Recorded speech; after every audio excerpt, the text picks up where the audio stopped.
नमस्कार। संपूर्ण मेष लग्न वाले जुलाई महीने का राशिफल लेकर के मैं एस्ट्रोलॉजर रवि गुप्ता आपके समक्ष प्रस्तुत हो गया हूं।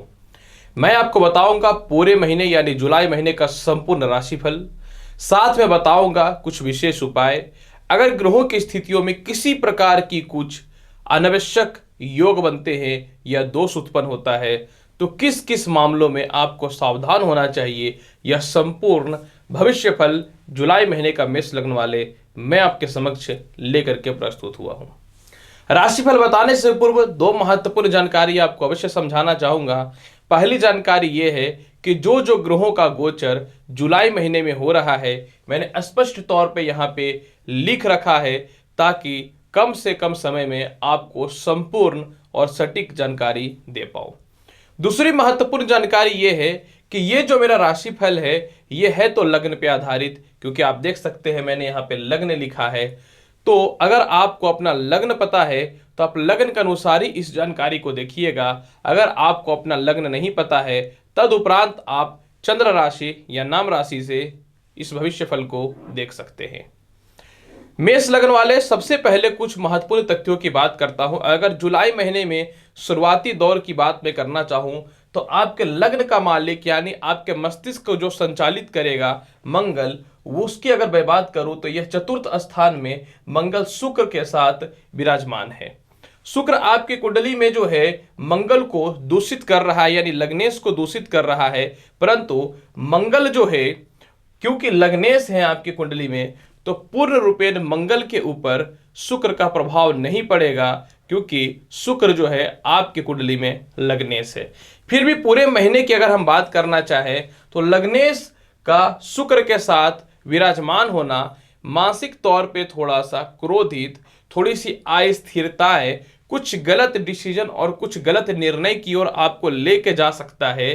तो आपको कुछ बड़े फैसले लेने के लिए, खास करके अगर आप प्रशासनिक क्षेत्र में हैं या खास करके आप जो है जुडिशियल वगैरह के क्षेत्र में हैं या फिर आप सेना अधिकारी से रिलेटेड क्षेत्रों में हैं, तो विशेषकर सावधान रहने की आवश्यकता रहेगी। पूरे महीने अगर आपको कोई कुछ बोल भी देता है या आपके खिलाफ कुछ बातें भी लोग करते हैं तो आपको उसको हाइड करना है, स्किप करना है, ताकि पूरे महीने आप इस मस्तिष्क को गलत जगह पे ना लगा करके सही जगह पे अपने मस्तिष्क का निर्धारण करिएगा। अगर कर्म क्षेत्र की बात करना चाहेंगे तो सर्वप्रथम देखिए, कर्म क्षेत्र के स्वामी शनि हैं और शनि जो है अभी गोचर में वक्र स्थिति में विराजमान है। हालांकि मेष लगन में शनि जो होता है निश्चित तौर पे आय और कर्म के मालिक होते हैं, अतः शुभकारी होता है, लेकिन वक्री शनि अत्यधिक प्रभावशाली होता है। अतः पूरे महीने यह स्पष्ट तौर पे प्रतीत भी हो रहा है और शनि के परम मित्र शुक्र की दृष्टि भी उनके ऊपर पड़ रही है 17 जुलाई तक, क्योंकि 17 जुलाई के बाद शुक्र जो है अपनी राशि को निश्चित तौर पे परिवर्तित कर देगा और सिंह राशि में चला जाएगा। तो 17 तारीख तक कर्म क्षेत्र पे शुक्र की दृष्टि और कर्म क्षेत्र पे उच्च दृष्टि मंगल का यह स्पष्ट तौर पे दिखाता है कि नए व्यापार और नए नौकरी के अच्छे अपॉर्चुनिटी आपको दिखेंगे। साथ में सरकारी कर्म क्षेत्रों में या सीनियर अधिकारियों से या पिता भी अगर आपके साथ आपके व्यापार में इंक्लूड हैं तो आपको सफलता के रास्तों को खोलने का प्रतीत होता है, इसमें कहीं से भी कोई शक नहीं है।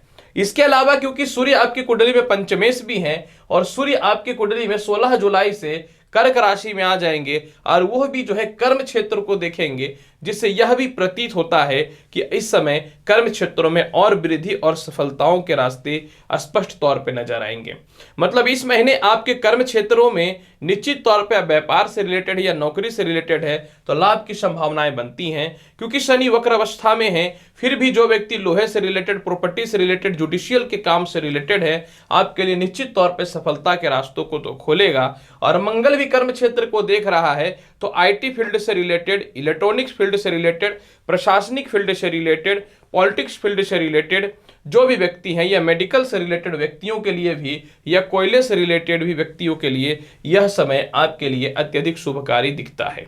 अगर मैं शुक्र की बात भी करना चाहूं तो मेष लगन में शुक्र जो होता है ये धन का और सातवें घर के अधिपति होते हैं, मतलब दोनों शुभस्थ होते हैं। और शुक्र मंगल के साथ बैठने पे निश्चित तौर पे शुक्र थोड़ा सा बलशाली कम तो होगा, लेकिन शुक्र की अगर गोचर की बात करूं तो 17 जुलाई से यह चले जाएंगे पंचम स्थान में, जिससे एक चीज स्पष्ट होता है कि 17 जुलाई तक जो भी व्यक्ति media, fashion designing, beauty parlour, spa, इसके अलावा जो है कपड़े से रिलेटेड या ज्वेलरी से रिलेटेड कर्म क्षेत्रों में है, तो 17 जुलाई तक थोड़ी सी परेशानियां तो निश्चित तौर पे उत्पन्न होंगी, लेकिन 17 जुलाई के बाद आपके कर्म क्षेत्रों में विशेष वृद्धि के रास्ते दिखने चालू हो जाएंगे। हालांकि 20 जुलाई को मंगल भी जो है निश्चित तौर पे पंचम हाउस में आ जाएंगे, लेकिन त्रिकोण बली के फल के कारण लाभ के स्थितियों में कहीं से कोई कमी उत्पन्न नहीं होगा, क्योंकि मंगल जो है वो अपने निजस्थ राशि को छोड़ देंगे।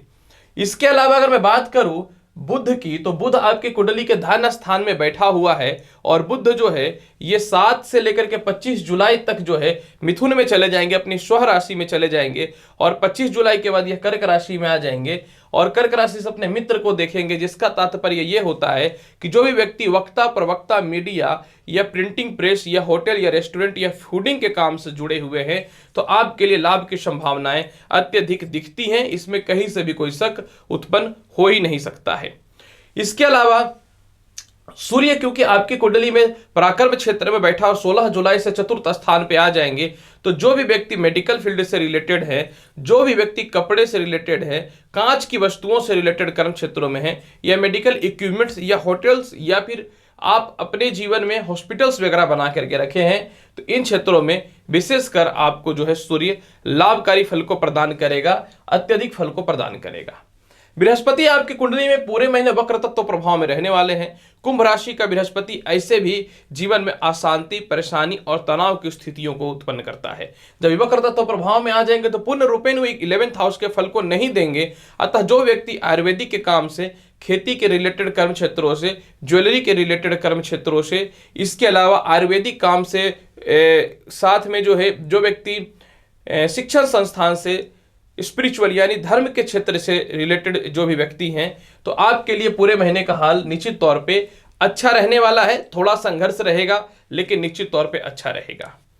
अगर हम लोग बात करते हैं मेष लगन वाले, आपके जीवन में जुलाई महीने का आय की स्थिति कैसी रहेगी, तो आय की स्थिति की बात करना चाहूंगा तो आय क्षेत्र का मालिक शनि है, जो वक्र तत्व प्रभाव में चल रहे हैं। बृहस्पति भी जो वक्र तत्व प्रभाव में चल रहे हैं, और धन स्थान में बुध और राहु एक साथ विराजमान है।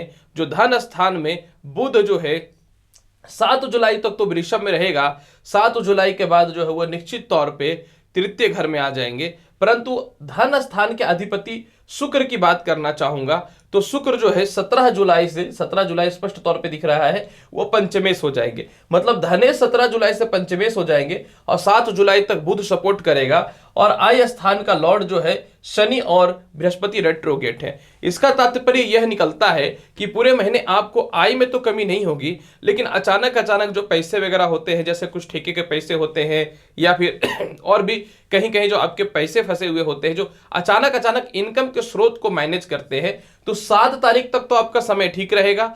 7 तारीख के बाद जो है 7 से 17 तारीख तक थोड़े से अचानक धन की कमी दिखेगी, लेकिन पुनः जो है 17 तारीख के बाद धन में विशेष बढ़ोतरी के रास्ते खुलने चालू हो जाएंगे। विदेश यात्राओं का संयोग बृहस्पति के द्वारा अगर देखा जाए तो यहां पे एक चीज दिखता है कि सूर्य निश्चित तौर पे भाग्य स्थान को देख रहे हैं। द्वादश के अधिपति ऑलरेडी वक्र अवस्था में चल रहे हैं, और 7 तारीख को बुध जो है वो निश्चित तौर पे सूर्य के साथ आकर के एक बहुत ही प्रबल और विशेष राजकारी योग, बुध आदित्य योग बना देगा। और यहाँ राहु और बुध और राहु और शनि के कारण जो है 7 तारीख तक तो नवम पंचम राजयोग, और बुध के कारण जो है नवम पंचम राजयोग की विशेष उत्पत्ति होगी, जिसका तात्पर्य यह होता है कि विदेशों से रिलेटेड आपके कर्म क्षेत्र या विदेश जाने से रिलेटेड संजोग में विशेष वृद्धि दिखने का योग बनता है। लाभकारी योग प्रतीत निश्चित तौर पे होता है, यानी कहीं न तो कहीं 25 जुलाई तक विदेशों से एक्सपोर्ट इंपोर्ट से रिलेटेड या विदेश जाने की संभावनाओं में वृद्धि के आसार 100% नजर आते हैं। अगर मैं बात करना चाहूं पूरे महीने आपके वैवाहिक जीवन, प्रेम संबंध और भाई बहनों से स्थितियों की, तो सबसे पहला बात यहां पे देखना होगा कि बुध और राहु आपके कुंडली के द्वितीय स्थान में बैठे हुए हैं, और राहु निश्चित तौर पे शुभकारी नहीं होता है, तो पारिवारिक उलझने और मतभेद की को कम करके रखे हुए है बुध। और 17 तारीख से धनेश जो है पंचमेश हो जाएंगे। इसका तात्पर्य ये होता है निश्चित तौर पे कि जब यहां पे शुक्र का प्रवेश हो जाएगा तो आपके लिए जो है लाभकारी फल मिलेगा। यानी 7 तारीख तक पारिवारिक तालमेल आपके ठीक रहेंगे, लव रिलेशन में किसी प्रकार की कोई कमी नहीं होगी। इसके अलावा जो है धन को आप सेविंग भी कर पाएंगे, विवाह के लिए उपयुक्त रिश्ते भी उत्पन्न होने चालू हो जाएंगे। लेकिन आपको 7 तारीख से लेकर के 17 जुलाई तक के मध्य में सावधान रहना पड़ेगा, क्योंकि एकलौता यहाँ पे राहु भी जो विराजमान हो जाएगा तो ये जो है पारिवारिक तनाव परेशानी उत्पन्न करेगा, वाणी में कड़वाहट उत्पन्न करेगा। लेकिन पुनः 17 जुलाई के बाद जो है 17 जुलाई से जब आपकी कुंडली में धनेश पंचमेश हो जाएंगे तो ये एक लाभकारी योग की उत्पत्ति कर देगा। अतः इस समय निश्चित तौर पे जो है आपको बस 10 दिनों के लिए सावधान रहना है। हालांकि यही सेम कंडीशन वैवाहिक जीवन पे भी लागू होगा। आपको 7 तारीख तक वैवाहिक जीवन अच्छे रहेंगे, 7 से 17 तारीख के मध्य में थोड़ी वैचारिक मतभेद हो सकता है और इस समय कुछ विवाह से रिलेटेड रिश्ते भी नहीं आ सकते हैं। अतः आपको ऐसा कोई प्रोग्राम वगैरह सेट करना है तो आप 7 तारीख तक या तो करिए या 17 तारीख के बाद वैवाहिक जीवन से रिलेटेड कुछ बड़े कर्तव्य को निभाइएगा। और 17 तारीख के बाद प्रेम विवाह के योगों में बहुत ही अत्यधिक शुभ और लाभकारी जो है वृद्धि होना चालू हो जाएगा, क्योंकि पंचमेश हो जाएंगे शुक्र और सप्तमेश भी हैं। यानी द्वितीयेश, पंचमेश और सप्तमेश का एक शुभ योग आपके जीवन में 17 जुलाई के बाद प्रेम विवाह को बढ़ाने वाला रहेगा। भाई बहनों से रिश्तों की बात करना चाहूं तो निश्चित तौर पे सूर्य और बुध का वो धादित्य योग भी उत्पन्न होने वाला रहेगा 7 तारीख से। और इसके बाद फिर जो है 16 जुलाई को सूर्य छोड़ देंगे तृतीय स्थान को। फिर भी पूरे महीने आपको भाई बहनों के साथ रिश्तों में विशेष सुधार देखने को मिलेंगे। पूरे महीनों में किसी भी हाल में भाई बहनों से मतभेद की स्थितियां उत्पन्न नहीं होंगी। सरकारी कामकाज का भी विशेष लाभ आपको प्राप्त होगा और बड़े भाई बहनों से भी तालमेल में सुधार देखने को मिलेगा। मंगल और शुक्र की युति चतुर्थ स्थान में यह स्पष्ट तौर पे दिखाता है कि पूरे महीने संपत्ति के लिए तो शुक्र आपको निश्चित तौर पे अग्रसर करेगा, लेकिन नीचस्थ मंगल संपत्ति रिलेटेड बाधा उत्पन्न कर सकता है, क्योंकि इधर मंगल के ऊपर जो है शनि की दृष्टि भी पड़ रही है 7वीं, जिस कारण से यह स्पष्ट तौर पे दिखता है कि मंगल के ऊपर शनि का दृष्टि जो है कहीं न तो कहीं अंगारक योग की स्थिति को उत्पन्न करेगा।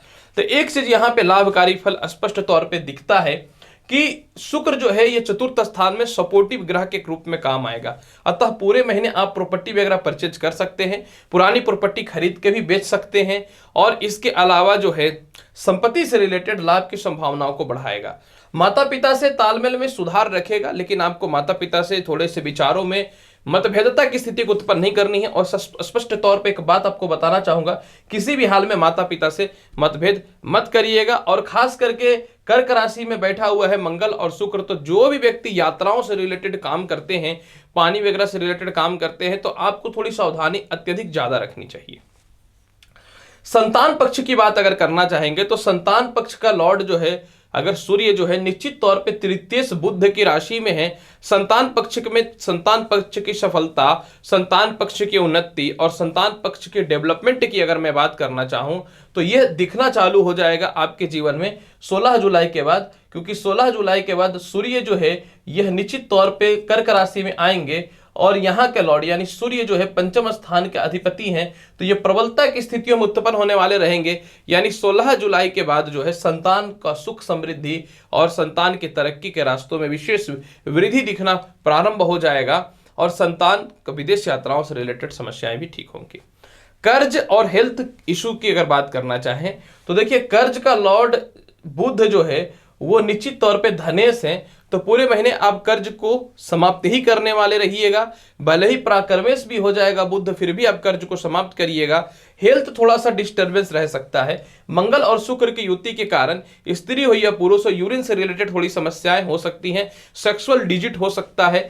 हृदय संबंधित रोग से मेष लग्न वाले पूरे जुलाई के महीने में बच के रहिएगा, कहीं ऐसा ना हो कि थोड़ा सा ज्यादा लंबा परेशानी या लंबा चक्कर में आप पड़ जाए। इसके अलावा जो है आपकी कुंडली में बृहस्पति भी रेट्रोगेट चल रहा है, तो शुगर और थायराइड वाले को भी सावधान रहना है। उपाय बांट बांट के करना पड़ेगा, क्योंकि ज्यादा ग्रहों की स्थितियों में कुछ विशेष सुधार नहीं दिखता है। तो बृहस्पति हेतु आप पूरे महीने केसर का तिलक लगा लीजिएगा, बेहतर रहेगा।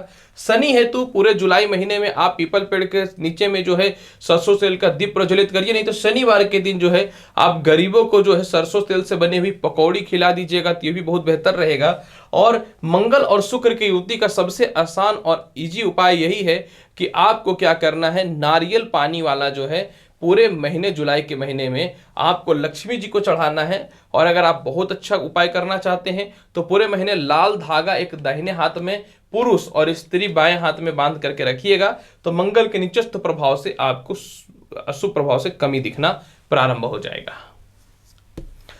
प्रिय दर्शकों, मेष लग्न का जुलाई महीने का संपूर्ण मासिक राशिफल आपके समक्ष प्रस्तुत किया हूं। उम्मीद करता हूं बताई गई जानकारी से पूर्ण रूपेण संतुष्ट होंगे।